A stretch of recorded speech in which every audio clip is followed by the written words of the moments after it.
Reach for the speed, reach for the whistle, go where the rail may run. Reach for the words, reach for the story, follow the rainbow sun. To a shining time station, where dreams can come true, waiting there for you.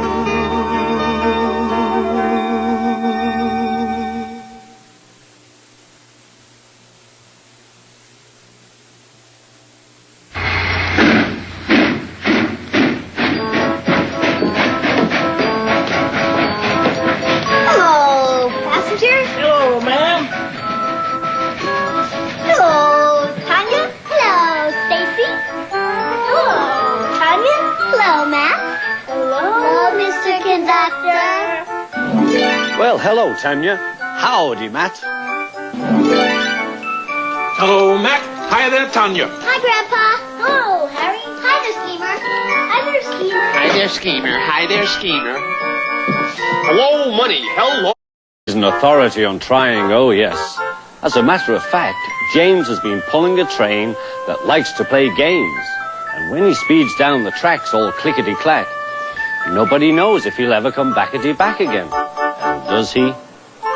Did he? I'll tell you.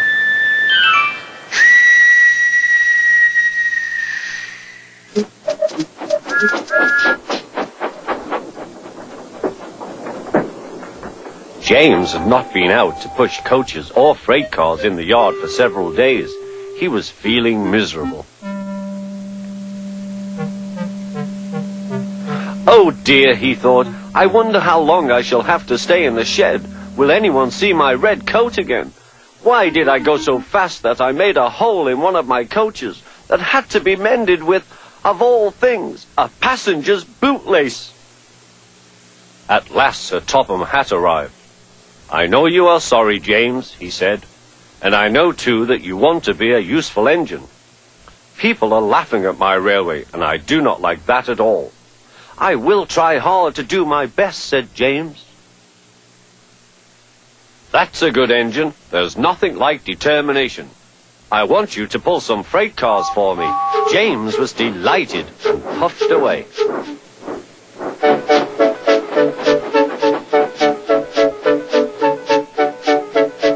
Here is your freight train, James, said Thomas. Have you got some bootlaces ready? And he ran off laughing. Oh, said the freight cars. We want a proper engine, not a red monster. James took no notice and started as soon as the conductor was ready. Come along, he puffed. We won't, screamed the freight cars. But James didn't care, and he pulled the screeching cars sternly out of the station.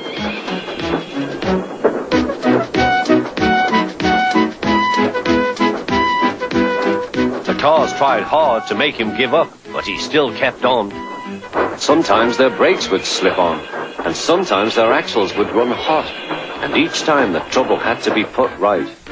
And each time James would start again, determined not to let them beat him. Give up, you can't pull us, you can't, called the cars. I can and I will, puffed James. Slowly but surely, he pulled them along the line. At last they saw Gordon's Hill. Look out for trouble, James, warned his driver. We'll go fast and get them up before they know it. Don't let them stop you. So James went faster, and soon they were halfway up. I'm doing it, he panted. Will the top never come? Then, with a sudden jerk, it all came easier. I've done it, he puffed. Hooray! It's easy now. But his driver shut off steam. They've done it again. We've left our tail behind. Look, the last cars were running backwards down the hill. The coupling had snapped, but the conductor stopped the cars and got out to warn approaching engines. That's why it was easy, said James, as he backed the other cars carefully down. What silly things freight cars are. There might have been an accident. Shall I help you, James? Called Edward. No, thank you, answered James. I'll pull them myself. Good. Don't let them beat you. You're doing well, whistled Edward, as James slowly struggled up the hill. I can do it, he puffed. He pulled and puffed as hard as he could. I've done it, he panted.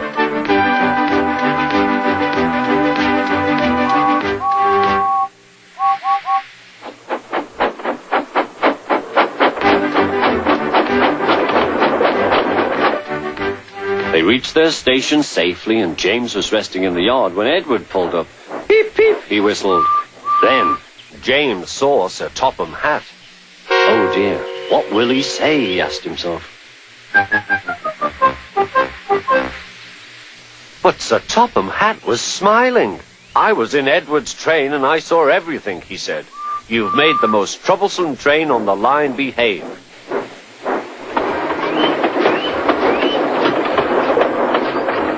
After that, you deserve to keep your red coat. Sometimes you'll surprise yourselves with what you can do. Are you paying attention in there? Do I have a choice? No. And another thing, finish your broccoli. Broccoli? I don't have any broccoli in here. What? I'll go and get you some. I hate broccoli. I hate broccoli. Him, and look what happened. What did happen? I'll tell you. Come along. One night, Henry and Gordon were alone with James. Although Sir Topham Hatt was beginning to think well of him, whenever a chance came, the other engines would talk of nothing but bootlaces. Remember when they had to use a bootlace to get you out of trouble, James? They would tease. James tried to get back by talking about Henry, who got shot up in a tunnel, and Gordon, who got stuck on a hill. But they wouldn't listen. You talk too much, little James, said Gordon. A fine, strong engine like me has something to talk about. I'm the only engine who can pull the express. When I'm not there, they need 2 engines. Think of that. I've pulled expresses for years and have never once lost my way. I seem to know the right line by instinct. Every wise engine knows, of course, that the signalman sets the switches to make the engines run on the right tracks.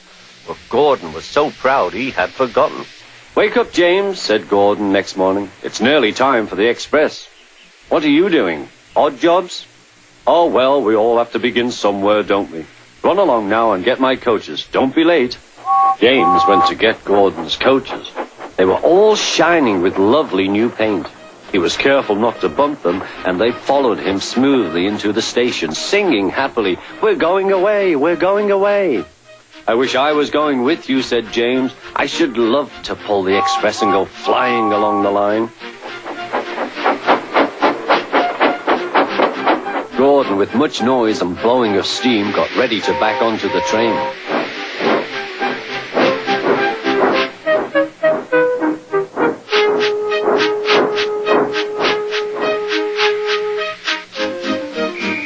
Sir Topham Hatt was on the train with other important people, and as soon as they heard the conductor's whistle, Gordon started. Look at me now, he puffed, and the coaches glided after him. Poop, poop, poop, poop, poop. Goodbye, little James. See you tomorrow. James watched the train disappear and then went back to work. He pushed some freight cars into their proper sidings and went to fetch the coaches for another train. James had just brought the coaches to the platform when he heard a mournful noise. There was Gordon trying to sneak into the station without being noticed. Hello, Gordon. Is it tomorrow? Asked James. Gordon didn't answer. He just let off steam feebly. Did you lose your way, Gordon? Said James. No, it was lost for me. I was switched off the main line onto the loop. I had to go all round and back again. Perhaps it was instinct, said James. Meanwhile, all the passengers hurried to the ticket window. We want our money back, they shouted. But Sir Topham Hatt climbed onto a cart and blew the conductor's whistle so loudly that they all stopped to look at him. Then he promised them a new train at once. Gordon can't do it, he said. Will you pull it for us, James? Yes, sir, I'll try. So James was coupled on and everyone got in. Do your best, James, said Sir Topham Hatt. Come along, puffed James. You're pulling as well, sang the coaches.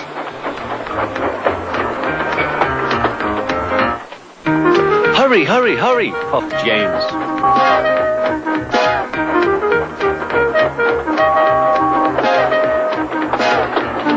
Bridges and stations flashed by, the passengers cheered, and they soon reached the station. Everyone said thank you to James, and Sir Topham Hatt was very impressed. Well done, he said. Would you like to pull the express sometimes? Yes, please, answered James.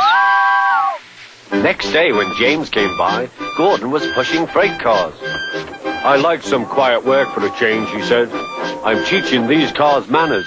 You did well with those coaches, I hear. Good, we'll show them. And he gave his cars a bump. James and Gordon are now good friends. James sometimes takes the express to give Gordon a rest. Gordon never talks about bootlaces, and they are both quite agreed on the subject of freight cars. Hey, where are the puppets? I was talking to them. There you are. You never know if you can... Freight train runs so fast. Freight train runs so fast. I remember the music to Freight Train. I remember the music to Freight Train. Ah, totally rad. Think it'll help? Couldn't wait.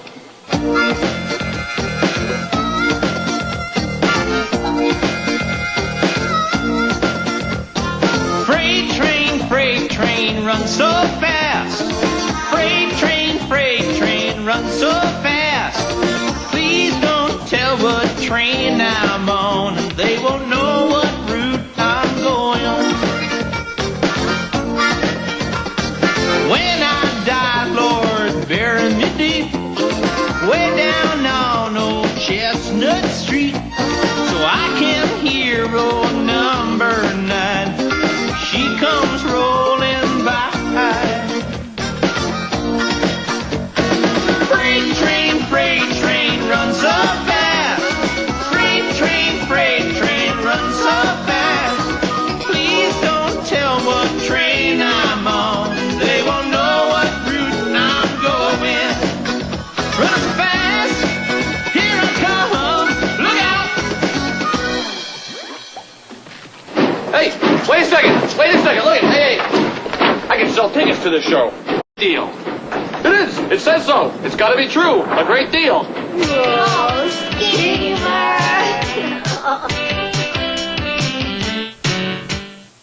Reach for the speed, reach for the whistle, go where the rail may run. Reach for the words, reach for the story, follow the rainbow sun.